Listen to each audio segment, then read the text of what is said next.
방송에서 제공하는 부동산 정보는 투자 판단에 대한 참고 자료입니다. 방송에서 제공하는 부동산 물건의 가치, 가격 상승 및 가격 하락에 대해서는 방송사에서 보장하지 않습니다. 본 방송은 간접 광고가 포함되어 있으며 방송에서 나오는 부동산 정보는 출연자와 경제적 이해관계가 있을 수 있습니다. 투자에 유의하시길 바랍니다. 본 방송의 제작진 및 출연진은 방송통신심의위원회 규정을 준수합니다.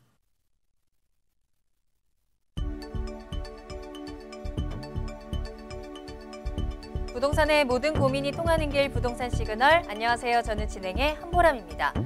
정부가 고강도 부동산 대책을 내놓으면서 집값의 향방에 관심이 쏠리고 있습니다. 이제 대책의 영향이 처음으로 반영이 되는 다음 주에 집값 통계에 따라서 향후 시장 분위기를 좀 전망할 수 있을 것 같은데요. 부동산 업계에서는 이 12.16 부동산 대책이 발표된 이후에 서울 강남권 아파트를 중심으로 매수세가 주춤하면서 관망세가 형성되고 있다고 설명했습니다. 자, 저희 부동산 시그널에서는 부동산 전문가의 이슈 진단과 상담을 통해서 부동산 시장이 주는 시그널과 함께 여러분들의 부동산 궁금증을 해결해드리고 있습니다. 방송을 시청하시다가 궁금한 사항이 있으시거나 전문가와 상담을 원하신다면 연락주세요. 서울 전화 02-2128-8504번, 02-2128-8504번이고요. 문자로도 상담 가능하니까요. 궁금한 점 남겨주시면 친절하게 도움드리겠습니다. 자, 그리고 유튜브를 통해서 실시간으로 참여 가능하십니다. 유튜브에 알토마토를 검색하시거나 주소를 직접 입력하고 들어오시면 되고요. 또 노란통 메신저 플러스 친구에서 부동산 토마토TV를 검색하시면 채팅하기를 통해서도 상담 받아보실 수 있습니다. 많은 참여 부탁드립니다. 자, 그럼 부동산 시그널 참여 방법 보시고요. 본격적으로 출발합니다. 부동산의 모든 고민이 통하는 길, 부동산 시그널. 여러분도 참여하실 수 있습니다. 첫 번째, 유튜브 라이브 방송을 통한 실시간 참여. 유튜브에서 알토마토를 검색하거나 주소를 입력해 들어오세요. 실시간 채팅창에 여러분의 궁금증을 올려주시면 바로바로 해결해 드립니다. 두 번째, 전화 및 문자 참여. 02-2128-8504번으로 전화 주시거나 문자를 보내주세요.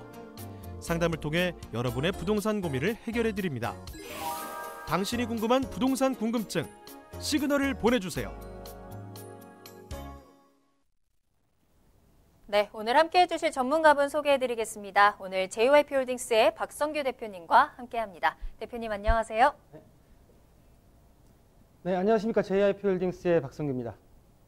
네, 오늘 박성규 대표님과 함께 다양한 부동산 정보 전해드릴 텐데요.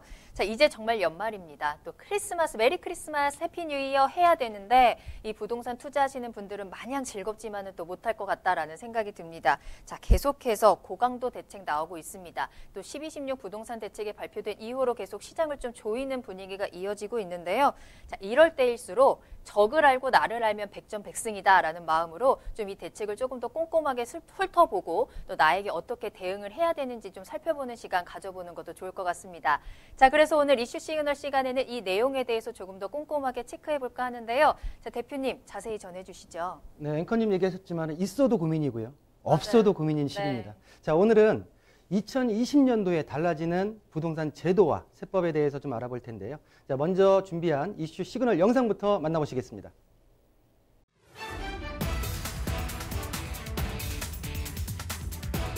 정부가 지난 16일 서울을 중심으로 한 수도권 지역의 주택시장 급등세를 잡기 위해 부동산 안정화 방안을 발표했습니다. 현 정부의 18번째 부동산 정책인 12.16 부동산 대책에는 투기적 대출 수요 규제를 강화함과 동시에 주택 보유 부담을 늘리는 형태의 강도 높은 대책이 담겼는데요. 먼저 서울 강남권 등 시가 15억 원이 넘는 아파트를 거래할 때에는 주택담보대출이 금지되고 주택 가격 구간에 관계없이 적용하던 담보 인정 비율은 9억 원을 기준으로 구간을 나누어 더욱 철저히 심사합니다. 9억 원 이하분에 대해선 동전대로 40%가 적용되지만 9억 원을 초과하는 주택은 초과분에 대해 20%만 적용됩니다. 민간택지 분양가 상한제 적용 지역도 대폭 늘어났습니다. 정부는 지난달 7일 서울 강남권을 중심으로 27개 동을 민간택지 분양가 상한제 지역으로 적용했었는데요. 이번에는 서울 13개구 전 지역과 5개구 37개 동, 경기도 과천, 하남, 광명시에 13개 동을 추가하는 등 더욱 강도 높은 부동산 대책을 내놨습니다.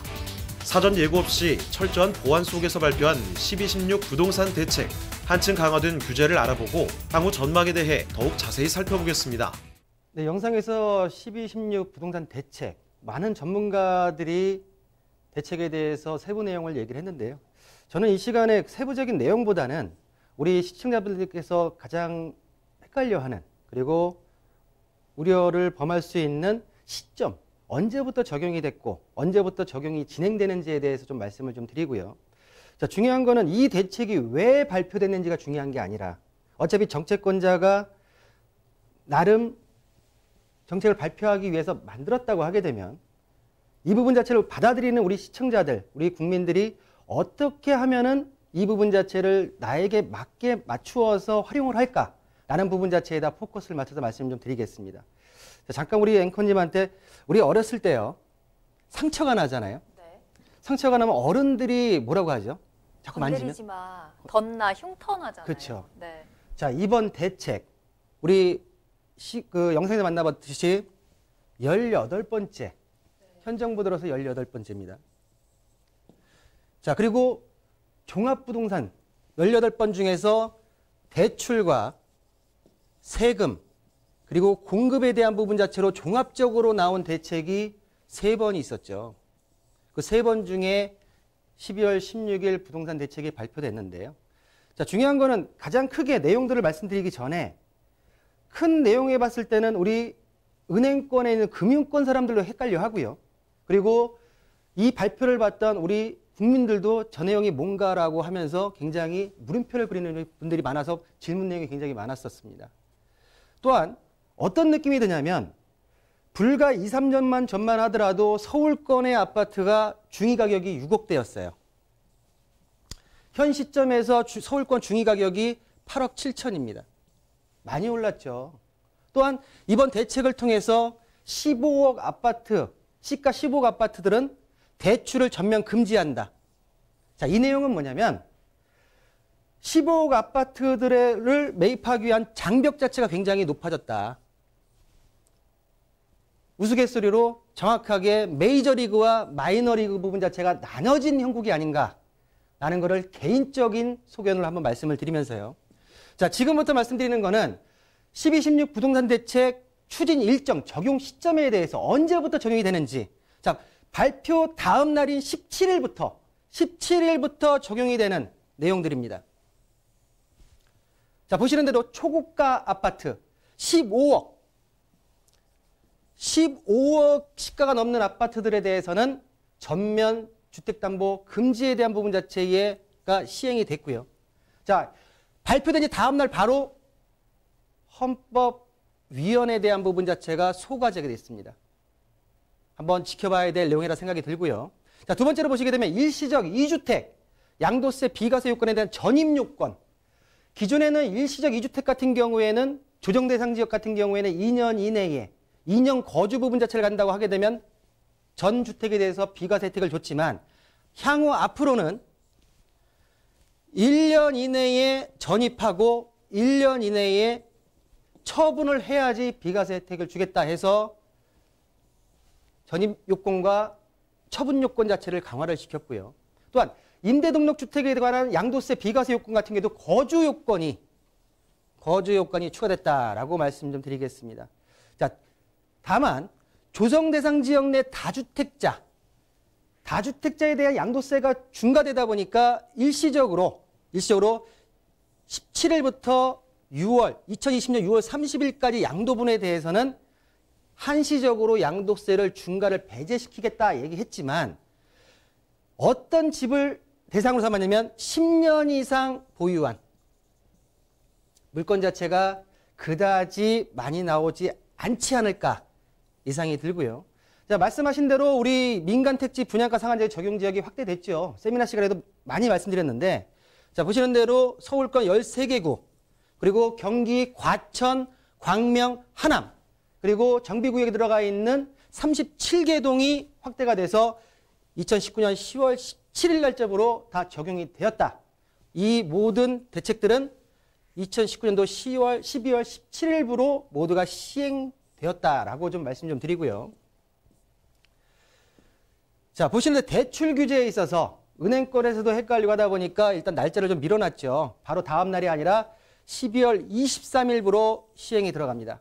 자, 보시는 대로 시가 9억 초과 담보대출, 주택담보대출 LTV에 대해서 9억 이하는 기존의 40% 그대로, 9억 초과분에 대해서는 20%만 해주겠다. 예를 들어서 15억짜리 15억 이상 부분 자체, 15억 이상 부분 자체 초과되는 부분 자체는 아예 대출이 금지되지만 15억 같은 경우에는 기존에 6억 원의 대출을 받아서 있던 거를 23일부터는 15억에 대해서 9억까지는 40%, 그리고 9억이 추가된 넘어선 초과분에 대해서 6억에 대해서는 20%이기 때문에 4억 8천. 대출을 1억 2천에 대한 부분 자체를 추가적으로 받지 못하는 법 자체가 시행이 되었다라고 좀 말씀 좀 드리겠고요. 자, DSR 관리가 강화되었고요. 보신 대로 주택담보대출의 실효성 요건을 강화시켰고, 그리고 사업자 대출에 대한 관리 강화, 주택 임대업 개인사업 RTI까지 강화시키는 법 자체가 시행되었다라고 좀 말씀 좀 드리겠습니다. 이 부분은 2019년도 12월 23일부터 추진이 적용 시점이다라고 다시 한번 말씀드리겠습니다. 자, 그리고 마지막으로 1216 부동산 대책의 추진 일정 마지막 부분 자체로 좀 말씀드리겠는데요. 자, 전세자금 대출로 신규 주택 매입 제한에 대해서는 2020년도 1월부터 적용 시점이 들어가고요. 자, 종합부동산세 같은 경우에도 요율 자체가 올라갔죠. 보시는 대로 2020년도 납부분부터 본 종합부동산세에 상향된 세율을 적용받는다라고 말씀 좀 드리겠고요. 자, 1세대 1주택자 장특공제, 장기 특별공제에 대한 부분 자체가 거주기간이 요건 자체가 추가되었는데요. 제가 좀 이따가 달라지는 제도에서 말씀드릴 텐데, 보게 되면은 적용 시점이 2021년도 1월 1일부터 양도분에 한해서 적용이 됩니다. 그러면 실질적으로 2020년도 1월부터 2012년도까지 12월까지 1년 동안은 세법이 변경돼서 1년 동안 한시적으로 운영되는 법이 있는데요. 이 부분 자체는 제가 뒤에서 한번 다시 말씀드리는 걸로 하고요. 자, 분양권은 주택수의 기존의 수에 들어가지 않았습니다. 분양권과 입주권에 대해서 헷갈려 하시는 분이 있는데, 입주권 같은 경우에는 조합원 자격으로 내가 입주할 수 있는 권리고요. 분양권 같은 경우에는 입주권이 아니라 일반 분양에 있어서 분양권을 가졌을 때는 주택수로는 보지 않았는데, 분양권 자체도 앞으로는 2021년도 1월 1일부터 양도분에 한해서는 주택수로 보겠다라는 부분 자체가 있고요. 자, 단기보유 양도세 차등 적용. 기존에는 주택 외와 주택에 대해서 단기 보유에 대한 양도세 부분 자체가 상이했는데, 앞으로 2021년도 1월 1일부터 양도분부터는 주택 외 부분 자체와 동일하게 1년 이내는 50%, 2년 이내는 40%, 2년 이상 부분 자체는 기본세율로 하겠다라는 부분 자체를 통일화시켰다라는 부분 자체로 정리를 해드릴 수 있는데, 이 내용을 보시게 되면 요거는 2020년도 1월부터 그리고 2021년도 1월부터 시작되는 내용들이라 하고 정리를 하시면 될 것 같고요. 중요한 건 뭐냐면, 언제 어떻게 진행이 됐는지에 대한 부분 자체를 몰라서 실수라는 부분 자체가 있기 때문에, 제가 볼 때는 이 추진 일정에 대해서 어떻게 적용 시점이 되는지에 대한 부분 자체를 한 번쯤 우리 시청자분들께서 알 필요가 있다라는 부분 자체를 좀 말씀을 드리겠고요. 그러면 워낙 큰 부동산 대책이 나왔기 때문에 세부적으로 기존의 법령이 변경돼서 2020년도부터 달라지는 제도가 있습니다. 요거를 지금 간과하고 넘어갈 수가 있는데, 요 부분 자체를 잠깐 체크를 좀 해드릴게요. 자, 보시는 대로 부동산 거래 신고, 우리가 매매 거래 신고를 할 경우에 2020년도 2월 21일부터는 기존에는 60일 이내에 신고를 하면 됐지만, 앞으로는 30일 이내로 신고의 기간 자체가 단축이 됩니다. 신고기간 내에 신고하지 않을 경우에는 과태료가 500만 원 이하의 과태료가 부과되고요. 또한 부동산 거래를 했다가 해제 신고를 하는 경우, 계약이 깨졌어요. 해제 신고하는 경우에도 의무화가 생기는데요. 보시는 대로 확정된 계약 부분 자체가 취소되거나 무효된 부분 자체 확정된 날부터 30일 이내에 신고를 해야지 이 과태료 부분 자체에 부과가 없다라는 부분 자체를 우리 시청자들이 꼭 알고 넘어가셔야 된다라고 좀 말씀 좀 드리겠고요. 자, 두 번째, 우리 주택임대사업자들, 기존의 세제 혜택이나 아니 해제 혜택을 받지 못하는 물건들, 아니면 특히 뭐 사업자 등록을 할 필요 없었을 경우에는 사업자 등록을 안 했어도 큰 어떤 부담이 없었죠. 근데 2020년도부터는 사업자 등 미등록 시에는 가산세가 부과가 됩니다. 자, 사업자 미등록 가산세 같은 경우는 2020년도부터 주택임대 소득자가 소득세법에 따른 사업자 등록을 하지 않았을 경우에 주택임대 소득금액의 0.2%를 가산세로 부담하게 되고요. 주택임대 수익금액이 있는 경우에 상속세가 없어도 사업자 미등록 가산세를 부담할 수 있다는 부분 자체의 내용입니다. 자, 2019년도 12월 31일 이전에 주택임대 사업자를 개시한 경우에는 2020년도 1월 21일까지 관할 세무서에 사업자 등록을 신청해야 된다라는 부분 자체가 2020년도부터 달라지는 제도다라고 좀 말씀 좀 드리겠고요. 또한 우리 임대소득이 있는 분들 같은 경우에 지금 이 내용을 많이 들어보셨을 거예요. 연 2천만 원 이하까지는 소득세 과세가 없었죠. 근데 앞으로 2020년도부터는 2천만 원 이하라 하더라도 소득세가 부과된다. 일단 보시게 되면 주택임대 소득 전면 과세 내용이고요. 그동안 비과세되어 왔던 수익금액 2천만 원 이하 주택임대 소득에 대해서 2019년도 귀속분부터 소득세가 과세된다라는 부분 자체고요. 자, 월세 임대 수입이 있는 2주택자 이상, 보증금 합계가 3억이 초과하는 3주택자 이상자는 2019년도 귀속 임대주택 소득에 대해서 2020년도 6월 1일까지 신고를 의무적으로 해야 합니다. 자, 그럼 이런 신고 같은 경우에는 다만 연간 주택임대 수익금액이 2천만 원 이하일 경우에는 종합과세나 분리과세 중에서 선택하여 신고할 수가 있고요. 분리과세 선택이 신고할 경우에는 세무서 시군구 구청이나 임대사업 모두 등록 시에는 필요경비율과 기본공제 혜택을 받을 수 있는데 필요경비율 같은 경우에는 사업자 등록했을 경우에는 60%, 미등록일 경우에는 50%의 필요경비율을 혜택을 받을 수가 있고요. 기본공제 같은 경우에는 사업자 등록을 했을 경우에는 400만 원까지, 미등록했을 때는 200만 원으로 공제를 받을 수 있다라는 내용을 2천만 원 이하의 주택임대 소득에 대한 부분 자체 과세가 전면적으로 시행됐다라는 부분 자체를 말씀드릴 수가 있겠고요. 자, 또한 취득세율에도 좀 변경이 되는데 구간별로 기존에는 6억 이하 같은 경우에는 1%, 그리고 6억 이상부터 9억 이하 같은 경우에는 2%, 9억 이상부터는 초과분에 대해서는 3%의 취득세율이 지금 부과가 됐습니다. 근데 2020년도 1월 1일부터 적용 예정인 취득세율 같은 경우는 3주택자 이상 같은 경우에는 6억 이하와 9억 초과분 같은 경우는 동일을 하고요. 6억 이상부터 초과부터 9억 이하 부분 자체까지가 100만 원 단위로 세분화가 되었다. 그래서 보시는 대로 7억 5천, 중간값 7억 5천 같은 경우에는 2% 부분 자체로 동일하고요. 자, 내용적인, 이 금액적인 부분은 뒤에서 말씀드리기로 하고, 그러면 3주택, 4주택 이상인 자 같은 경우에는 그러면 이 취득세 부분 자체에서 감면 혜택이 아니라 모두 4주택부터는 4%에 대한 부분 자체로 취득세율을 매기겠다라는 부분 자체가 2020년도에 달라지는 취득세율 세율이다라고 좀 말씀 좀 드리겠고요. 그러면 요 내용 부분 자체를 금액적으로 좀 환산을 시켜볼 텐데요. 자, 보시는 대로 7억 5천의 주택을 거래가 신고를 했을 경우에는 동일하게 납부세액이 1,500만 원으로 동일합니다. 그러나 7억 5천 미만으로 갔을 때는 금액 자체가 좀 줄어들고요. 7억 5천 이상으로 갔을 때는 지금 금액대가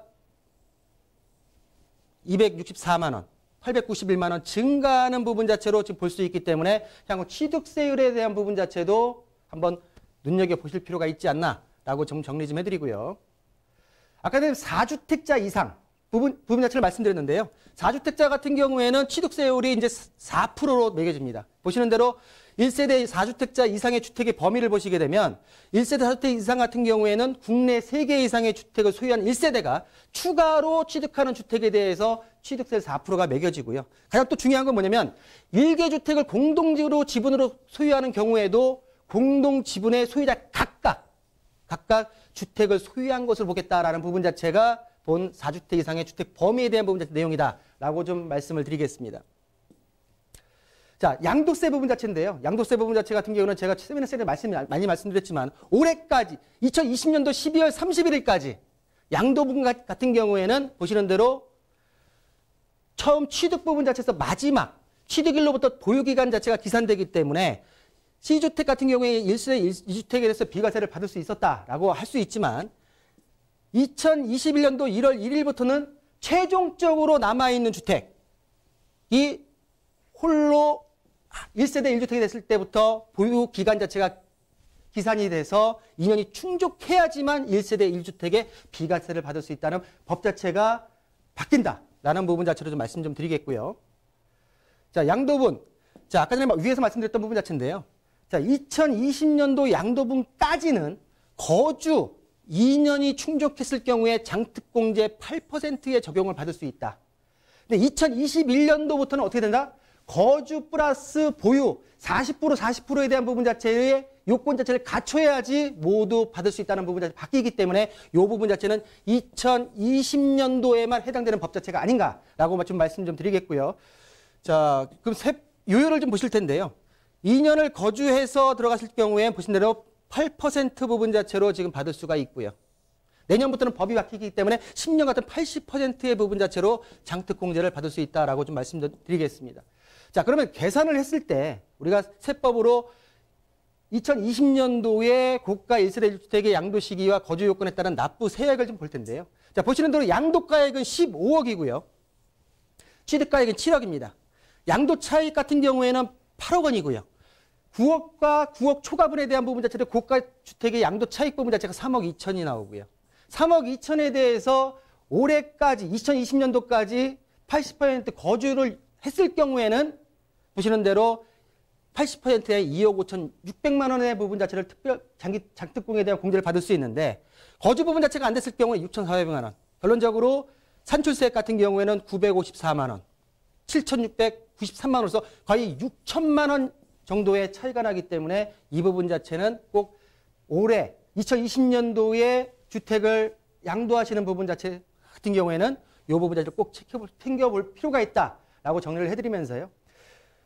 많은 대책이 나왔고 많은 정책들에 의해서 부동산이 좌지우지되고 있습니다. 그러나 뭐냐면 우리 시청자분들이 기존의 어떤 학습 효과에 따라서 규제책이 나오면 집값이 오를 것이다.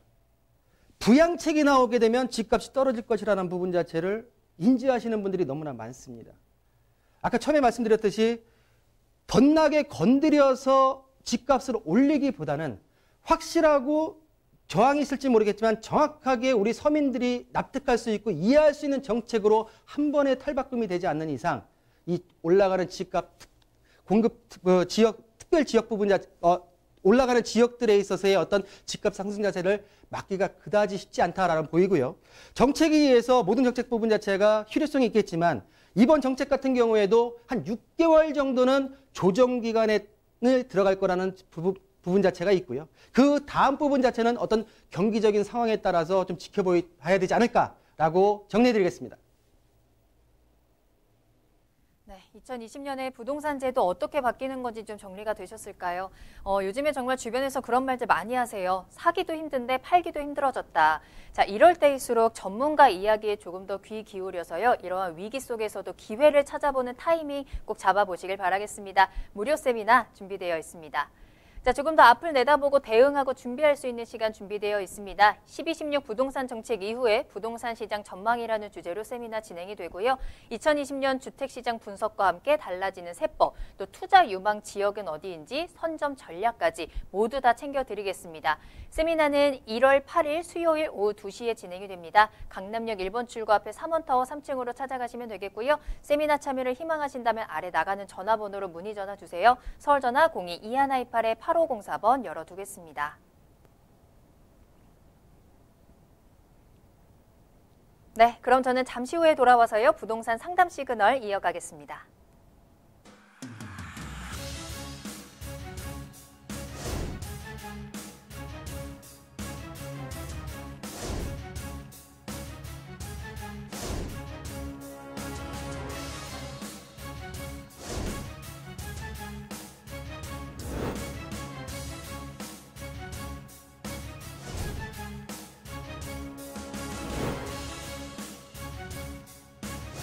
현혹에 휘둘리지 않는 철칙과 기준이 있어야 합니다.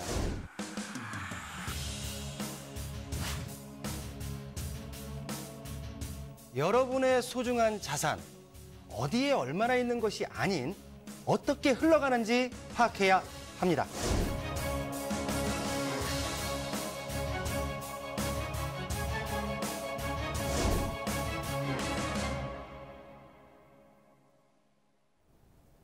네, 여러분들의 부동산 궁금증을 해결해드리는 부동산 상담 시그널입니다.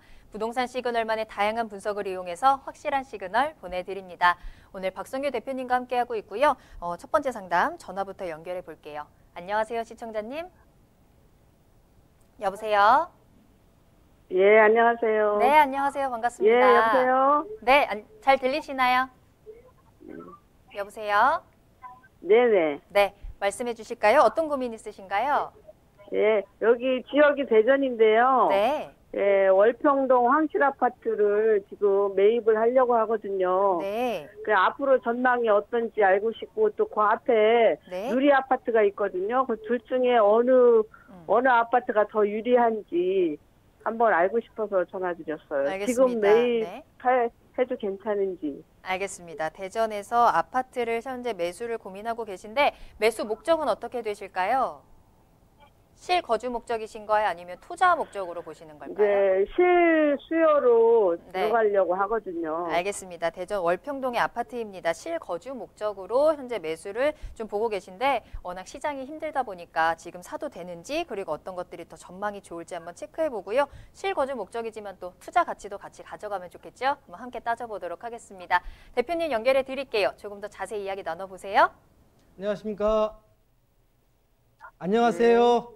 예, 안녕하세요. 예, 지금 대전에 네, 안녕하세요. 네네네네. 지금 그 월평동에 황실타운하고 지금 누리아파트하고 어느 쪽으로 네. 들어갈까 지금 고민 중이신 거죠?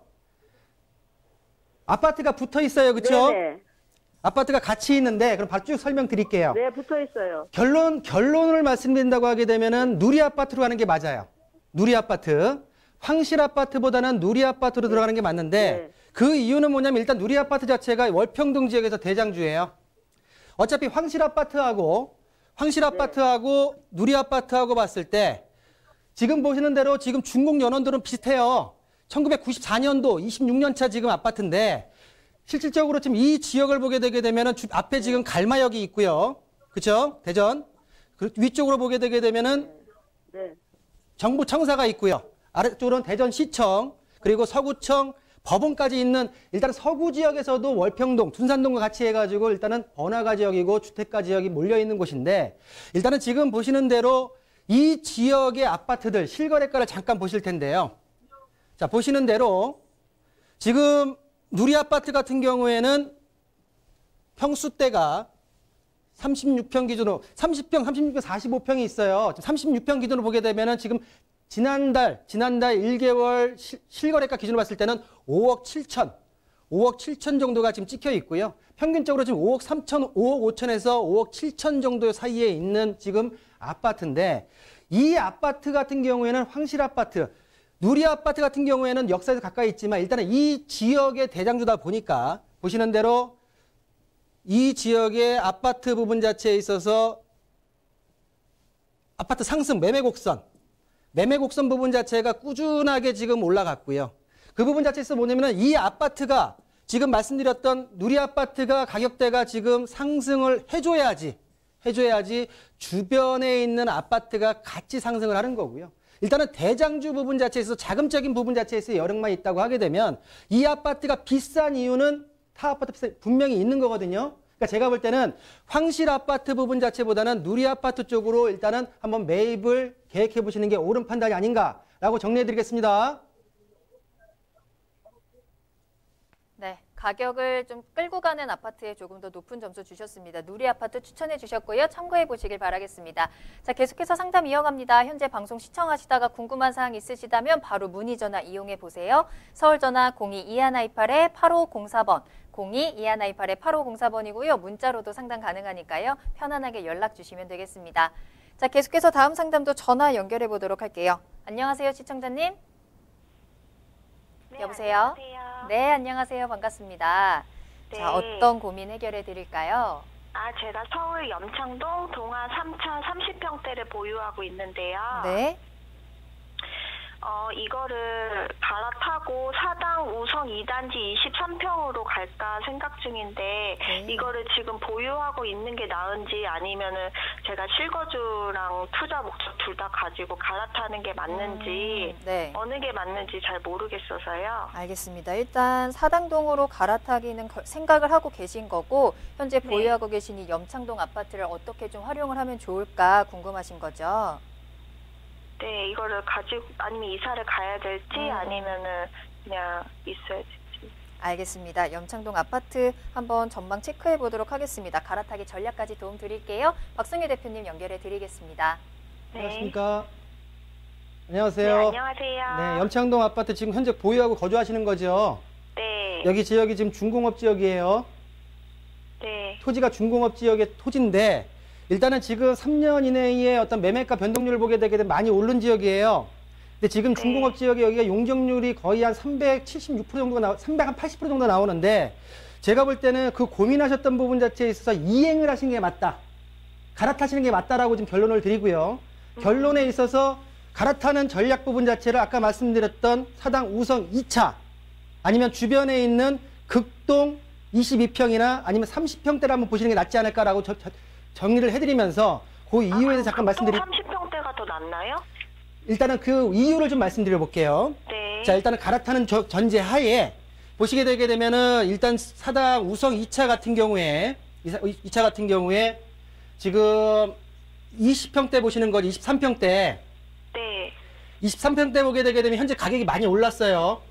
네. 자, 지금 뭐 맞아요. 작년도 실거래가 부분 자체가 지난달 실거래가에서 7억 9천에서 현재 지금 호가 자체가 8억 9억까지 올라가 있죠. 금액대가 많이 오른 지역이에요. 지금 보시는 대로. 그다음에 주변에 보게 되면 주변에 지금 위쪽으로 사당 우성 3차가 있고요. 그리고 그 둘러싸고 있는 극동 아파트, 신동아 아파트가 있습니다. 자, 보시는 대로 뭐냐면 제가 지금 말씀드릴 건 뭐냐면 입지적으로 이수역 지금 7호선과 4호선의 가장 입지가 좋은 거는 우성 2단지 아파트이기 때문에 가격대가 가장 많이 올라가 있어요. 네. 근데 앞으로도 치고 나갈 수 있는 부분 자체가 우선이 뭐냐면 사당 우성 2단지는 맞습니다. 근데 중요한 건 뭐냐면 위쪽에 극동 아파트의 22평대 아파트를 보게 되게 되면 금액대가 얘보다는 작아요. 네. 작은데 그 단지가 동수가 우성 2단지와 붙어 있을 겁니다. 뭔 얘기인지 아시겠어요? 그리고 극동 아파트 30평대가 지금 보게 되면 우성 아파트 20평대 부분 23평대 가격대 부분 자체에서 남짓해서 왔다 갔다 할 거예요. 위쪽이에요. 단.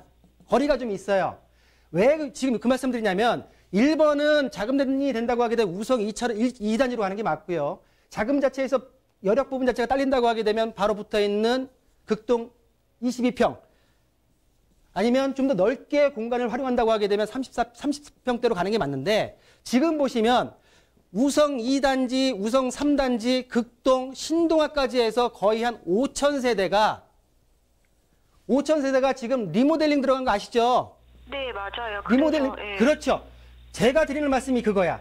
일단은 입지적으로 자금에 맞춰 들어간다고 해서 순서를 이렇게 보는 게 맞고 좀 더 여가구는 한 거리 자체가 한 800에서 900m 떨어져 있어요. 30평대가. 그러면 네. 이 부분에 같이 리모델링이 들어간단 말이에요.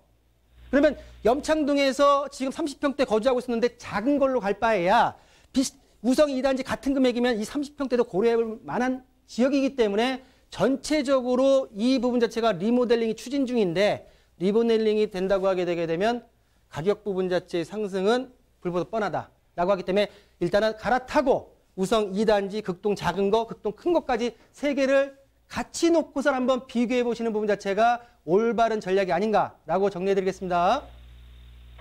그러면은 다 봤는데 어느 곳 사는 게 제일 나은가요? 자금은 다 될 것 같은데. 1번. 순서예요. 1번. 말씀드린 우성 2단지 1번, 극동 네. 작은 거 2번, 그리고 3번. 네. 이렇게 들어가시는 게 아. 맞습니다. 네, 감사합니다. 네, 감사합니다. 네, 시청자님 생각하신 대로 움직입니다. 갈아타기 찬성해 주셨고요. 여러 가지 방안 주셨으니까 자금 상황 잘 고려하셔서 신중한 선택하시길 바랄게요. 자, 다음 상담도 바로 만나보도록 하겠습니다. 전화 연결할게요. 안녕하세요, 시청자님. 네, 안녕하세요. 네, 반갑습니다. 어떤 고민 네. 해결해 드릴까요? 네, 제가 지금 일산의 동구 네. 중산동의 하늘마을 5단지에 살고 있는데요. 네. 이번에 강촌마을, 마두역 있는데 강촌마을 8단지로 이사를 가게 됐어요. 네네. 근데 5단지 이 아파트를 전세를 주고 가는 게 나을지 아니면 그냥 팔고 가는 게 나을지 좀 네. 여쭤보려고요. 이쪽에 대곡소사선이 생긴다고 그래가지고 그렇죠.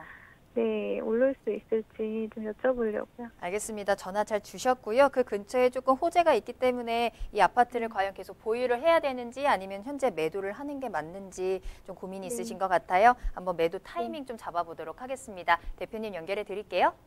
네, 안녕하십니까? 네, 안녕하세요. 네, 중산역 위쪽에 있는 거죠. 풍산역. 네. 풍산역 위쪽에 휴먼시아 5단지. 휴먼시아. 네, 휴먼시아 5단지. 어차피 지금 이사 계획은 잡혀 있는 거고 이 아파트를 매도를 하고 가는 게 낫냐 아니면 전세를 주고 가는 게 낫냐 이 부분이죠. 네. 어차피 이 지역이 지금 조정 대상 지역에서 해제가 됐죠. 네. 해제가 됐고 말씀하신 대로 대곡에서 대곡 소사선 자체가 일산까지 연장되는 게 확정이 됐죠. 네. 그렇다고 하게 되면 일단은 조정 대상 지역에서 해제됐기 때문에 양도 시점에서 봤을 때 3년 이내의 보유 기간 자체가 일단 확보가 된 거죠. 중복 보유 기간 자체가. 네. 그리고 호재가 하나 있어요. 자, 보시면 일단은 결론적인 부분 자체는 뭐냐면 이 부분 자체는 3년의 기간 자체가 확보가 됐기 때문에 제가 볼 때는 한 바퀴 정도는 임대차를 주시고 넘어가시는 게 맞다라고 좀 말씀 좀 드리고요. 그러면 추가적으로 보게 되면 가격적인 부분 자체 상승이 있겠냐 없겠냐가 가장 중요하잖아요. 그렇죠? 네. 지금 보시는 대로 이 지역의 지금 실거래가를 보게 되면 고민할 만해요. 지금 보시면 네. 가격대 부분 자체가 최근 3년간 들쑥날쑥했어요. 그렇죠?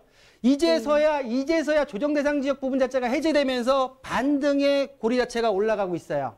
그러면 향후 2, 3년간은 일단은 지금 금액대가 지금 보게 되면 3억 4천부터 3억 5천대까지 30평대가 지금 금액대가 지금 대충 나와 있는데 이 금액 부분 자체는 예전에 최고점 부분 자체를 보게 되게 되면 거의 3억 2, 3천 정도의 어떤 가격 탄력성 부분 자체는 충분히 좀 있어 보이거든요.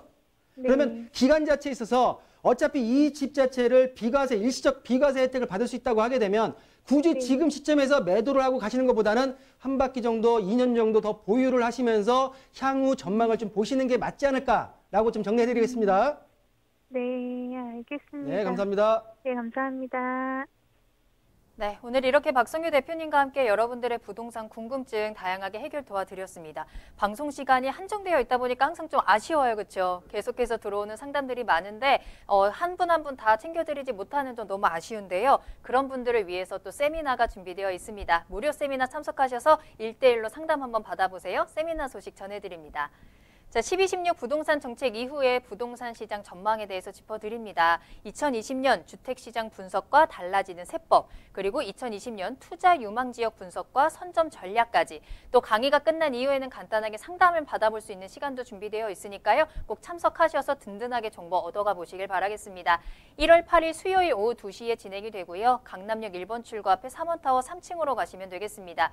세미나는 예약이 필수이기 때문에 미리 연락 주시길 바랄게요. 서울 전화 02-2128-8504번, 02-2128-8504번 계속해서 열어두겠습니다.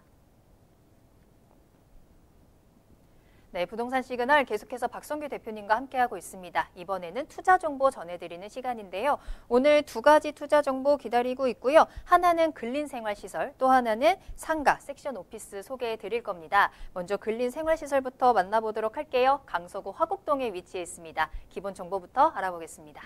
일단 비주거용 물건으로 지금 물건을 준비해봤고요. 이렇게 혼란한 시기일수록, 주택시장이 혼란한 시기일수록 비주거용에 대해 한번 관심을 가져보시는 것도 하나의 부동산 투자 전략이 아닌가라고 생각을 해서 좀 준비를 해봤습니다.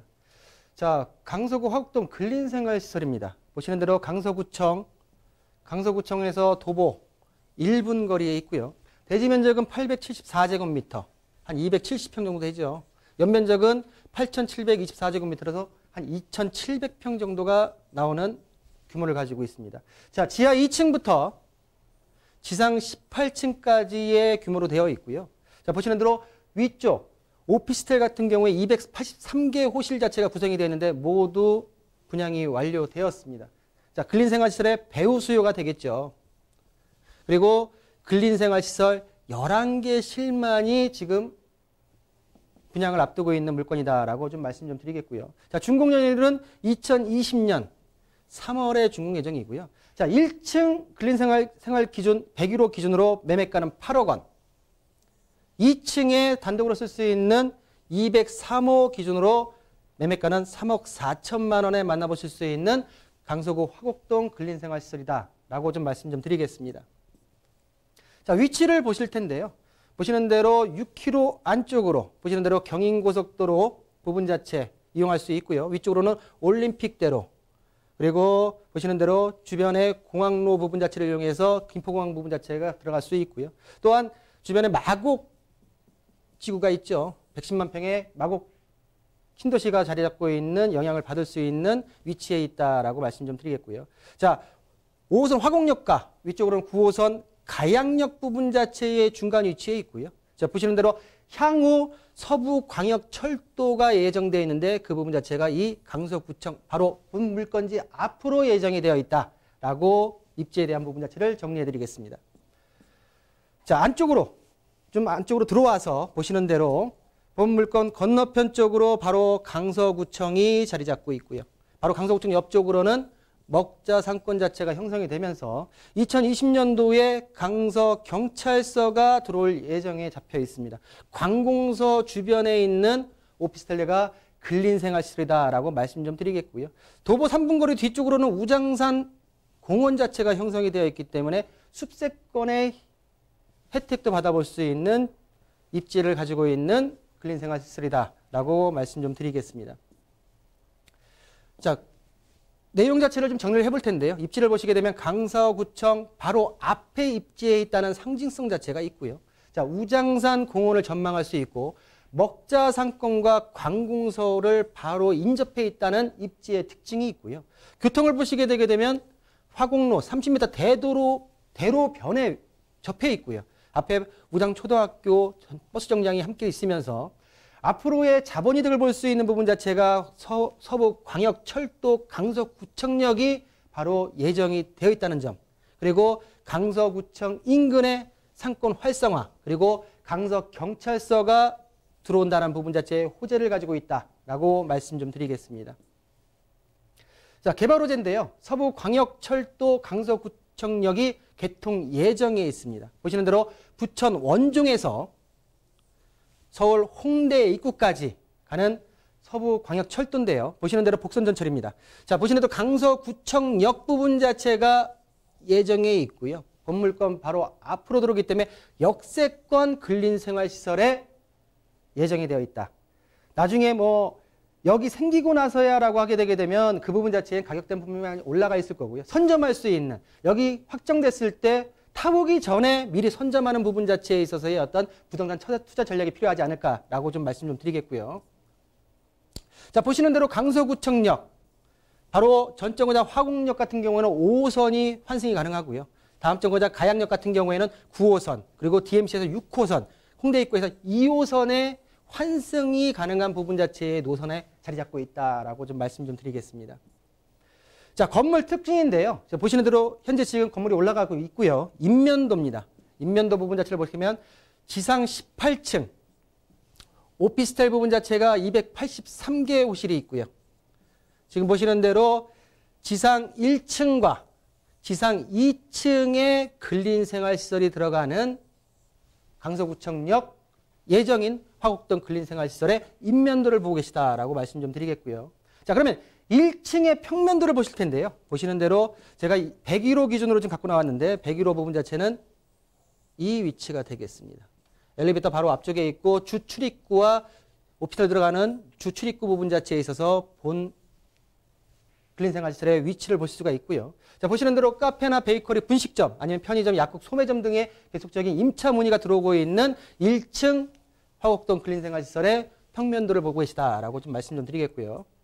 자, 2층으로 올라와서 좀 소액으로 접근하고 싶다라고 하는 부분 자체는 엘리베이터 바로 타고 올라와서, 아니 주계단으로 바로 올라와서 이 203호실에 대한 부분 자체로 지금 가격 설명을 해드릴 텐데요. 보시는 대로 전문 식당이나 패밀리 레스토랑, 프랜차이즈, 치과, 안과, 의원 등 또 코인 세탁방 등 생활 필수품 업종 자체가 계속 문의가 들어오고 있는 위치의 2층 화곡동 근린생활시설의 평면도를 보고 계시고요. 자, 그럼 가장 중요한 건 가격이겠죠. 자, 1층 상가 101호 기준으로 매매가는 8억입니다.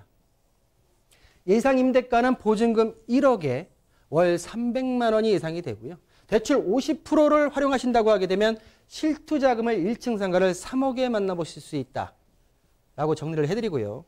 자금적인 부분 자체, 여력 부분 자체가 조금 저조하신 분 같은 경우에는 2층 상가를 좀 보실 필요가 있는데요. 자, 예상 매매가는 3억 4천 정도가 되고요. 자, 본 204번 같은 경우에는 전용 면적이 한 12평 나오고요. 아까 1층 같은 게 101호 같은 경우에도 한 13평 정도의 전용 면적을 가지고 있는 상가다라고 좀 말씀 좀 드리겠는데요. 자, 204번 같은 경우에는 예상 매매가 3억 4천, 예상 임대가는 3천에 140만 원 예상이 되고요. 대출의 50%를 활용하신다고 하게 되면 1억 4천만 원에 만나보실 수 있는 화곡동 강서구청 여기 예정되어 있는 근린생활시설이다라고 정리해드리겠습니다. 네, 강서구 화곡동에 위치한 근린생활시설 소개해드렸습니다. 근린생활시설 가장 중요한 수요, 역세권에 위치해 있죠. 또 이동이 편리한 교통, 역시 역세권, 여기에 교통개발 호재까지 있습니다. 또 입주하는 또 직장인들에게 가장 중요한 것은 아마 점심시간, 그리고 퇴근 후에 맥주 한잔 할 수 있는 것 텐데요. 주변에 먹자 상권도 바로 옆에 있다는 점까지 꼭 체크해 두시길 바라겠고요. 궁금하신 사항 있으시다면 언제든지 문의 전화 이용해 보시길 바라겠습니다. 서울 전화 02-2128-8504번, 02-2128-8504번 열려 있습니다.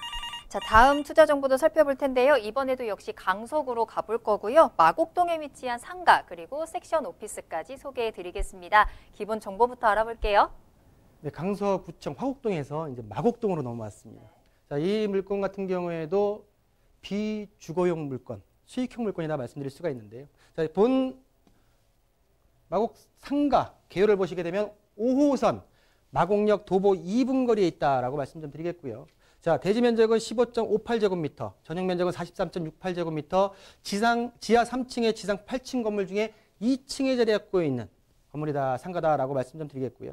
본 건물 같은 경우에는 지난 10월 달에 준공이 완료된 물건으로서 현재 병의원이 임차가 예정이 되어 있다라고 말씀 좀 드리겠고요. 자, 매매가는 6억 100만 원에 만나볼 수 있다라고 정리해 드리겠습니다. 자, 섹션 오피스 개념이죠. 자, 보시는 대로 동일한 위치에 있고요. 자, 대지 면적은 14.25제곱미터, 전용 면적은 39.96제곱미터, 지하 3층에 지상 8층 중에 6층에 자리 잡고 있는 섹션 오피스다라고 말씀 좀 드리겠고요. 자, 섹션 오피스의 본 특징은 뭐냐면 오피스 건물, 사무실 같은 경우에 개별 등기가 구분 등기였죠. 보신 대로 개별 등기가 가능하고요. 중장기, 기업들이 임차가 들어오기 때문에 중장기 임대 형태로서 안정적으로 기업에서 임대료를 받을 수 있는 안정성이 부여되어 있다라고 좀 말씀 좀 드리겠습니다. 자, 매매가는 2억 8,190만 원에 만나볼 수가 있겠고요. 자, 입지 여건, 본 상가와 오피스의 입지 여건을 말씀을 좀 드릴 텐데요. 말씀드린 대로 마곡역에서 도보 2분 거리에 있고요. 자, 위쪽으로 보시게 되게 되면 바로 앞쪽으로 아파트 단지, 그리고 보시는 대로 행정타운 접근성 부분 자체가 굉장히 좋고 또 초등학교, 그리고 사거리 코너에 있는 상가의 특징을 보이고 있다라고 말씀 좀 드리겠습니다. 자, 좀 더 자세하게 말씀드릴 텐데요. 보신 대로 공진초등학교, 마곡 제2중학교 부분 자체 사거리 대각선 부분 자체에 위치해 있고요. 주변에 보시게 되게 되면 아파트 단지로 둘러싸여 있는 모습 자체를 볼 수가 있습니다. 자, 상가의 입지 같은 경우에는 항아리 상권 뭐 등등 다 좋지만은 유동적인 부분 자체의 인구 자체가 유동부 인구 자체의 동선에 있어야 된다. 역에서 나와서 주거지로 들어가는 동선에 어떻게 위치하고 있느냐 부분 자체, 얼마만큼 사람들이 많이 흘러가고 많이 지나가느냐의 부분 자체가 가장 중요하다라고 말씀 좀 드릴 텐데요. 자, 보시는 건너편 쪽 같은 경우에는 행정타운, 그리고 복합 쇼핑센터, 건너편 쪽 마곡지구 같은 대기업 같은 경우에 그 대기업 부분 자체가 현재 지금 거의 한 50% 정도가 입주가 완료된 부분 자체의 입지 여건을 보이고 있다라고 정리 좀 해드리겠습니다. 자, 보시는 배후 수요. 상가 배후 수요 같은 경우에는 아파트, 아까 말씀드린 아파트 수요가 있겠고요. 또한 역세권 수요 부분 자체, 그리고 연구단지 수요, 또 행정타운 수요 부분 자체까지도 모두 겸비한 상가의 배후 수요가 튼튼하다 라고 좀 말씀 좀 드리겠고요. 자, 보시는 대로 섹션 오피스의 배후 수요 같은 경우에는 주변에 R&D 연구센터, 의료특구, 김포공항 수요, 행정타운, 마이스 특별계획구역 부분 자체, 또 여의도 등등 해서 이 지역의 오피스 부분 자체를 원하시는 기업들이 들어올 수 있는 배후 수요를 가지고 있다라고 말씀을 드리겠습니다. 자, 지금부터는 건물의 특징, 다 지어져 있는 준공이 완료된 물건의 건물 외형을 보고 계신데요. 자, 보시는 대로 지하 3층에서 지상 8층까지 모두 준공이 완료돼서 현재 임차인들이 들어와서 지금 영업을 하고 있고 사업을 하고 계신 건물의 실사진을 보고 계십니다. 자, 보시는 대로 지금 저희가 말씀드렸던 상가 부분 자체, 상가 2층 부분 자체, 상가의 위치를 지금 실사진으로 좀 보고 계시고요. 자, 모두가 엘리베이터가 1층에 완비되어 있고 내부로 들어와서 자, 보시는 대로 이건 1층 상가가 바로 대로변에 가시점 좋게 사거리 코너변에 건너편에 이 부분 자체가 지금 공진 초등학교 부분 자체가 중학교 부분 자체가 같이 위치해 있는 상가의 모습을 보고 계시고요. 2층으로 올라가서 보시는 대로 지금 사거리 코너변에 이 건물 중에서 코너변에 위치해 있는 2층 상가의 모습을 보고 계십니다.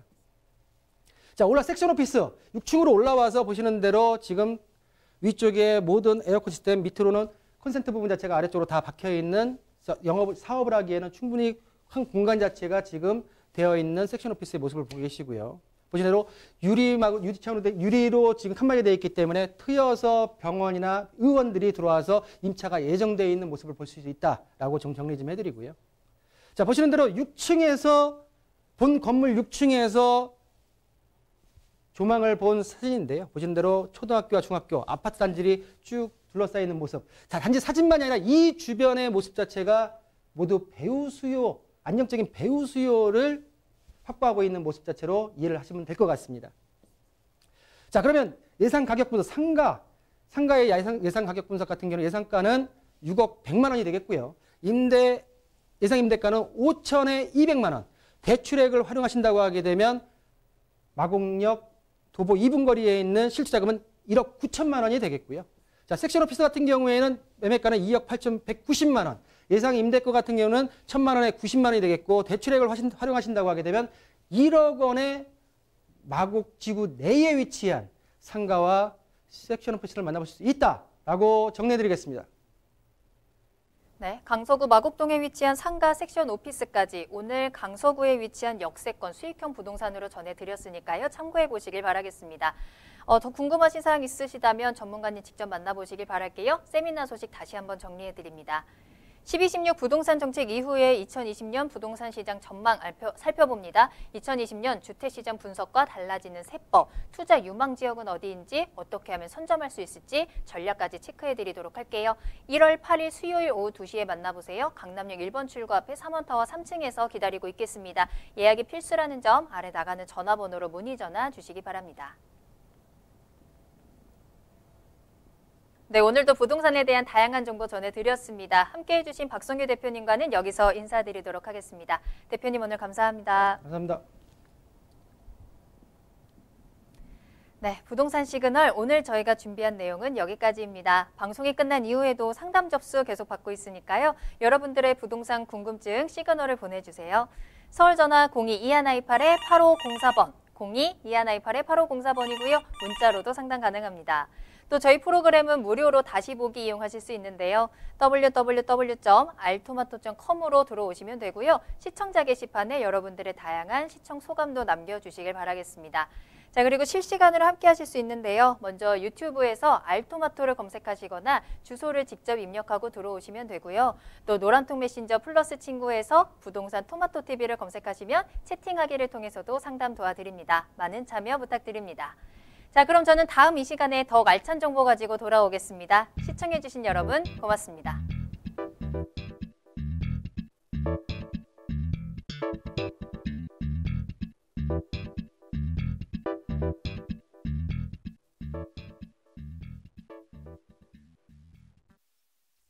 본 방송에서 제공하는 부동산 정보는 투자 판단에 대한 참고 자료입니다. 방송에서 제공하는 부동산 물건의 가치, 가격 상승 및 가격 하락에 대해서는 방송사에서 보장하지 않습니다. 본 방송은 간접 광고가 포함되어 있으며 방송에서 나오는 부동산 정보는 출연자와 경제적 이해관계가 있을 수 있습니다. 투자에 유의하시길 바랍니다. 본 방송의 제작진 및 출연진은 방송통신심의위원회 규정을 준수합니다.